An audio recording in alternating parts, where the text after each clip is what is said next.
Hello, Steve here, Concierge Health Advisor. Medical Myth Series. This is geared towards one particular comment on the YouTube channel. This is for you, CS. Known CS for 33 or so years since high school. Not terribly well since high school, but we comment on social media, and he had a question, and this is a response to that. Japanese diet and recovery, but I haven't, as I'm recording this, I don't know what the title will be, but Japanese diet around there. Okay, so you clicked on it. Let's kick it off. Japanese diet. We understand that the Japanese live longer than people in the West, and particularly in the US. They've got an average life expectancy of about mid-80s. Last I saw a particular number of Japanese life expectancy around 84. Okinawa, that's where most of the thoughts of Japanese longevity is usually taken from the Okinawans. They've got a lot life expectancy. They're part of the blue zones. There's 20 blue zones in the world, and 19 of those blue zones are in developing countries, or third world countries, more accurately. Regions. They're not actually countries, they're indicating it's regions. It is very region specific, and I'll say why that is. Okinawa is one of those regions. Back when the blue zones were developed, it's still classified as a third world country. So Japan/Okinawa, are you starting to get the picture? The Mediterranean diet has the same sort of complex. The Mediterranean diet, they got longevity. That Mediterranean diet is based on the Sardinians. The Sardinians are living into their late 80s and 90s. Okay, Japan. If you look up Google, Japanese diet, seafood, whole foods, rice, cooking methods, steamed, simmered, less frying and sauteing. That's part of mainstream wise. Makes sense, right? Right. And just to back up the whole Japanese thoughts, Mediterranean diet. Olive oil, whole foods, nuts, fruit and vegetables, that sort of thing. Bread is part of that, which is the whole gluten thing, which I poo-poo. So what do they do in Sardinia to get that impression that the Mediterraneans live longer than they actually do? Most of the Mediterranean area, if you count Italy and Greece, they have life expectancies into their late 60s. I know Google will say we'll push it up into the 70s, but it's more accurately late 60s. But Sardinia, the reason why they're living longer, giving that impression of the whole Mediterranean diet complex, is that more saturated fat, more dairy, less wheat, and not frying their food. That gives them the extra boost in at least a decade. That gives them the extra boost. So with the Okinawans, there was groups of researchers spending a quarter of a century in that place. They measured how often they go to number 1 and 2s. They found that they're spiritual. They exercise. They do martial arts, and the boys do this, and the girls do that. But what happened? They pulled the boys aside, then they pulled the girls aside, and the boys are saying, we play games, and we exercise, and we're spiritual, and we laugh, and that's why it makes us live longer. And they took that. Okinawans don't know why they're living longer. They don't. Even the Japanese. But one thing I must say that's also mainstream based, why Japan has a life expectancy of half a century, which isn't that significant, profound, or would you change the way you ate just for an extra half decade? It's just super longevity. It's not super longevity, it's just a half a decade. But the Japanese or the Asians as a whole are catching up. They're catching up, as in they're falling faster in their life expectancy than the US, for example, or the rest of the West is falling. So basically, let's do it's sort of like the Asians are catching up because micronutrients. By now, most listeners, not just even though this might only get 2 or 3 views, maybe in 10 years, this is one of to let you know what's happening with Japan and the Mediterranean, super long living people. Apparently, the Huns in a region in Pakistan live the longest. There's articles indicating that the son took on the identity of the now passed away father, and now he's going to make it look as though he's living to 160. That sort of stuff. Like, there's a lot of proof, even in those third world places, that they are living way into super centenarian years. Anyway, yes, I know it. I'm jumping around. So, with why the Asians, and in this scenario, the Japanese, are also going to catch up to the US in their life expectancy, as in dropping life expectancy. And I was going to mention part of their culture. It's much more culturally entrenched to not be obese in Japan. I've had the pleasure of hanging out with some Japanese, and they are super fixated on reducing the amount of food they eat, which is the wrong approach. They're also unknowingly approaching whatever they're approaching, but it's very baked in their society that managing weight, the overall what they say versus what the real driver of that is, I wouldn't trust it. But basically, it is quite cultural. But they're losing the battle of the bulge. Even Japan is losing the battle of the bulge. You're even getting overweight Okinawans now. Why is it so? This is the other part I was getting to. Micronutrient deficiencies centered around the whole hydroelectric dam complex. There's 1 million hydroelectric dams in the world that produce electricity, and behind those dams we have trapped the micronutrients that should be getting into the waterways, that should be finding their way into the ocean to feed the seaweed that gives us oxygen, all that sort of thing, other algae and bacteria and all that sort of thing, to keep the oceans from dying. They're dying because we're leaving all the sediment, which is micronutrients, behind those damn walls. Not just those 1 million hydroelectric dams, there's another 2 million dams on top of that for irrigation and flood mitigation purposes.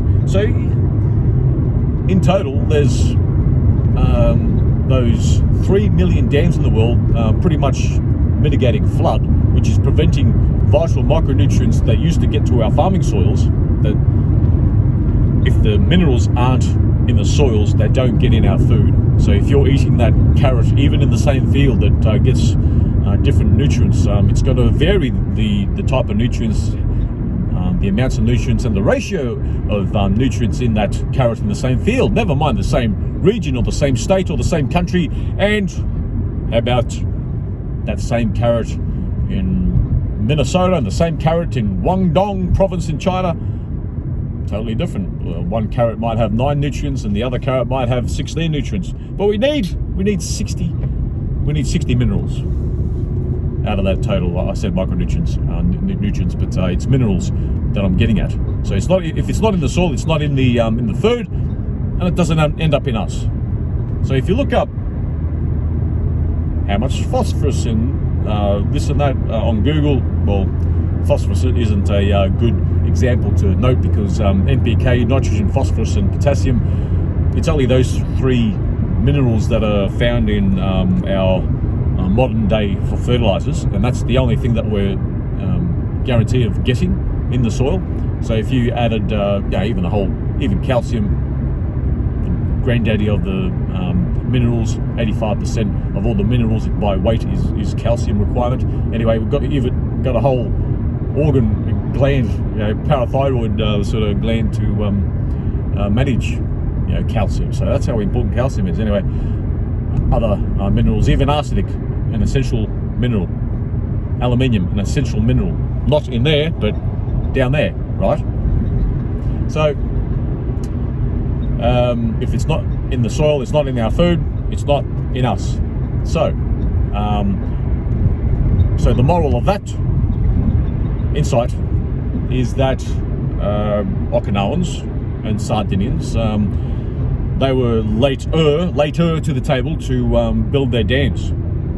Now they're building their dams all around the joint, and they're going micronutrient deficient, particularly minerals. And they are now dropping in their life expectancy, and they're losing the battle of the bulge. And losing the battle of the bulge, markers of that is ample or satisfactory levels of chromium, vanadium, zinc. Bit of a distant second tier, but they're only markers. It's like a synergistic type relationship with the micronutrients. We need the whole 90 plus, but 90 in particular essential micronutrients. 60 of those are the minerals, right? So that's that battle of the bulge insight. The Japanese are still living longer. They don't know why. The insurance companies don't know why, but they just know it's happening. I'm telling you why. They're still getting enough micronutrients, particularly minerals, in their diet. With the Japanese, the ones in particular that are eating seaweed, particularly red seaweed. There's also the green and the browns. I think brown seaweed is the most beneficial for your health, but red, very beneficial, and green can actually be toxic. But anyway, that's the three types. The Japanese that are eating a lot of seaweed, they're the ones. If you did a interview of some Japanese centenarians, you will find that they have a lot of seaweed consumption in their diet, and unknowingly that's where they're getting a lot of their minerals, right? They do noodles, but the reason why they're only living 5 years longer, and probably soon to be 4, 3, 2, 1, I don't know. They're going to catch up to the West, not fully, but it's the gap is getting lower and lower. Is that the whole fried complex? Because the Japanese, in this example, the Japanese are also starting to get the condition of pica. They're starting to crave that fried food stuff, right? So that's another part of the puzzle, part of the insight.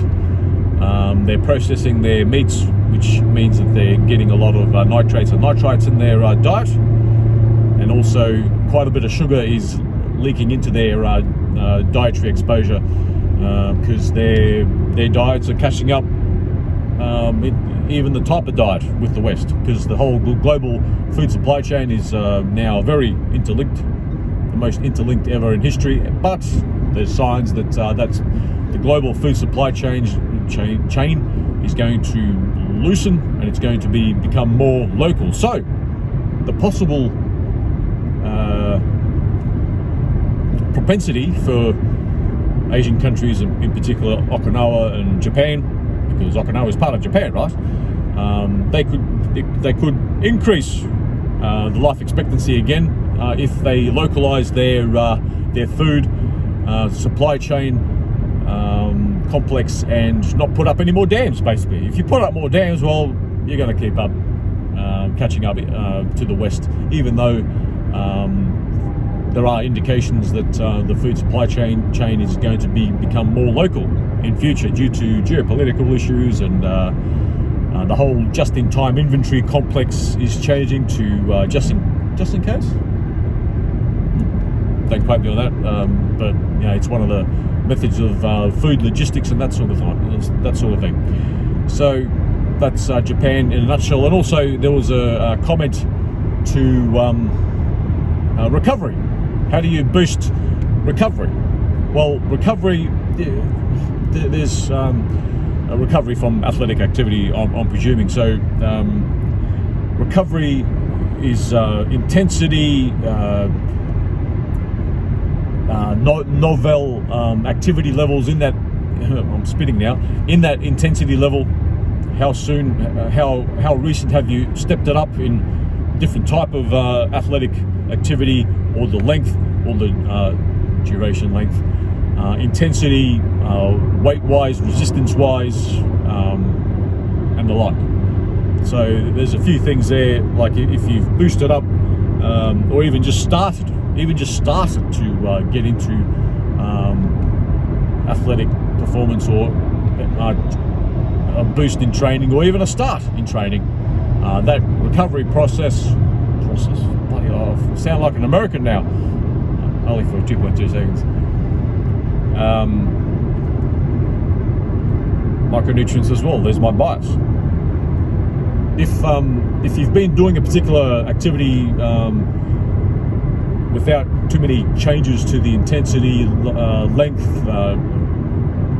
intensity, duration, type of exercise, age, you shouldn't really come into it. Like, well, I don't know anymore because I don't really exercise. Yes, yeah, fair enough. I do 1 minute every second day. Yes, not 1 hour, 1 minute. Anyway, just a set of, set of shoulder press, a set of barbell curls, and quickly bash out a dozen push-ups, and that's it. 1 minute every second day. Anyway, that's all I do. So I'm not a good experience or anecdotal source, but I've got decades of athletic activity to go on, and also talking to other athletes and that sort of thing. So recovery, if it's not too different, comes down to age and micronutrient absorption, making sure that you are absorbing what you are supposedly getting in. If your diet does include gluten, which is wheat, barley, rye, and oats, fried food, burnt animal fat, and all processed oils in a bottle, sugars, nitrates, that means that, did I mention those four? So basically gluten, oils, sugars, nitrates. If you have those foods in your diet, your absorption will be less. So if you're, for example, taking a glass of milk, a piece of cheese, and a calcium tablet, that scenario, you only, say if you're 50, yeah? Say if you're 50, you're only probably absorbing 15%, 25%, individuals different, of what you should be absorbing. Even less in the pill, in that pill example with the calcium of the, they come in 200s, roundabouts, 200 milligrams, so you're probably getting under 10% if it's not a colloidal form of that example with the calcium in a pill. So there's a few things to consider. So the whole recovery thing, intensity, duration, age, novel or new activity wise, and yes, it can be personal experience wise, but I found that if you're doing something fairly similar in activity levels over several weeks, there shouldn't be any pain wise. Like, that's what an assumption in recovery you'd assume. What the question is with recovery as in backing up with performance, that is also the same sort of complex that I'm trying to indicate. Duration, novel activity, intensity, and micronutrient absorption. Same sort of thing with performance wise. And there's one particular chap doing my old sport, triathlon, and he's smashing it because he's doing the supplements that I'm advocating, and basically he's winning his age group. He's in the 55 to 59 age group in triathlon. He's just smashing him. He's like he's 10 years younger, beating some of these guys by minutes in a triathlon, in a fairly short triathlon, like one of those 400 meter swim, 20k bike, and 4k run type triathlons. Like, whew. Anyway, so that's the whole Okinawa, which is code for Japan. And I threw in that example of the Sardinians and the Mediterraneans as an example. What we get fed with information, it's a little bit massaged, a little bit combination. some people don't really know what's really going on there. They're not trying to mislead. I don't believe that they are trying to mislead with the mainstream I'm talking about. And Ansel Keys, he was the one that organised the whole Mediterranean diet complex. We're still not living longer. There's a lot of people that swear by the Mediterranean and then they die at age 72. Once we start, even what I advocate, once we start getting into 102 years of age, then we can start thinking, and there's hundreds of people getting to that level with what I advocate with micronutrients and with the absorption and the digestion that goes along with that. Then that will be significant, not this half decade. When you live 30 years more than the normal human being, that's when it's significant, and that's when it's very diet noticeable, and that's when you will get the answers. And yeah, maybe my 2 views out of this video will get to 2,000 views in 30 years, but I would like to think that I'll be 102, and I'll be saying, I told you guys half a century ago, this is what you should be doing. Anyway, this is it. CS. Where am I going? Don't crash the bloody car. CS. Crime scene. You're a crime scene, dude. CS Laws. Anyway, that was it. Until next time. Bye bye. This is the first video where I had to add something because I forgot to say something I was going to say. They pulled the boys and the girls apart. I did say that, but I didn't go down the track that I just needed to say. But basically the boys are full of crap. They got the girls aside, and one comment, it changed everything for Okinawans to be pulled apart, the boys and the girls. The girls got pulled apart, and the question was, what's going in your cooking? Oh, noodles. Oh, we put some ash in it, and then we put some salt. Whoa, what? Ash? What the hell? Ash, unknowingly. Ash, prevented early death, prevented early chronic illnesses, and the ash, that 1%, which is not ash or carbon, burnt carbon, is micronutrients. Unknowingly, the ladies were putting ash in the noodles to give it a bit of texture, a bit of color, a bit of flavor. There was a time when Gran used to go out, take a lick of ash. She was lacking in something, back 150 years ago plus. This is 150 years ago plus. Granny won't do that now. Granny is more likely to go for the fruit cake or toast or But that was the deal, and that changed everything. As soon as the ladies said, bit of ash, in the noodles, there it was. That's the answer. Where Okinawans, more accurately, like half a century ago plus, they were living longer due to getting enough minerals from that ash, from the burnt ash. We used to use ash as fertilizer back when. There used to be ash merchants, and there you go. A couple of minutes. I just wanted to clear that up. I'm conscious of my hand appearing all the time. So that was it. I just needed to add that because I was going to, and I forgot. Okay, see you, mate.